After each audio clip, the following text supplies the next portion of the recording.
Hey everyone. Today, our lesson is going to be on understanding purpose.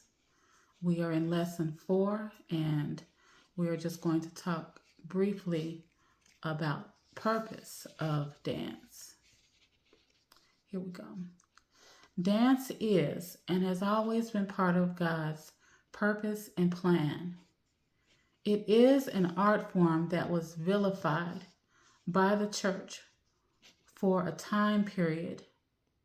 Because as we know, when the purpose of something is not understood, abuse will follow. While it is referenced numerous times throughout the Old Testament, there are fewer references to dance, to the word dance in the New Testament. However, though few, these references still help us understand the many different contexts in which dance was used. What we are still able to take from our research of New Testament dance study is that there is a purpose to everything created under the heaven, both natural and spiritual. We see reference to dance during celebrations and how the use of dance seduced the king. Yes, dance can be used as a method of enticement and seduction. As dance ministers, it is important to understand our assignments so that we do not create the wrong atmosphere in the house of God. Unfortunately, it is possible to not understand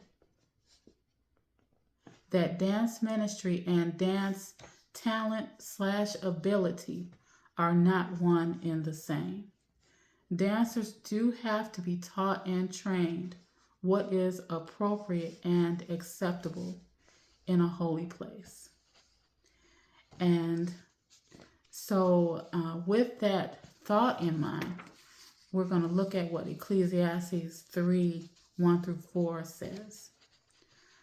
To everything there is a season and a time to every purpose under the heaven, a time to be born and a time to die, a time to plant and a time to pluck up that which is planted, a time to kill and a time to heal, a time to break down and a time to build up, a time to weep, a time to laugh, a time to mourn, and a time to dance.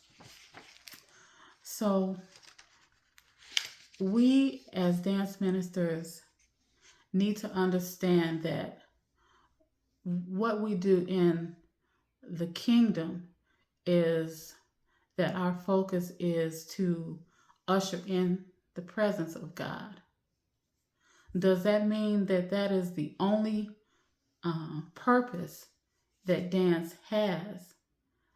I do not believe that. I do believe that God is a part of all aspects of life. Saying that to say that everything has its place. So there is a place for worship dance, and then there is a place for celebratory dance, and then there is a place for romantic dance, and there is a place for social dance. Everything that God created has a purpose and a place. So we just need to ensure that we understand what our assignments is as those who are assisting and leading the people into worship and bringing ourselves before God in a most proper way. And now I have a question for you. Is it important to understand the purpose of dance ministry in the church? Let me know what you think in the comments below. I would love to hear from you. And we will return for another lesson shortly.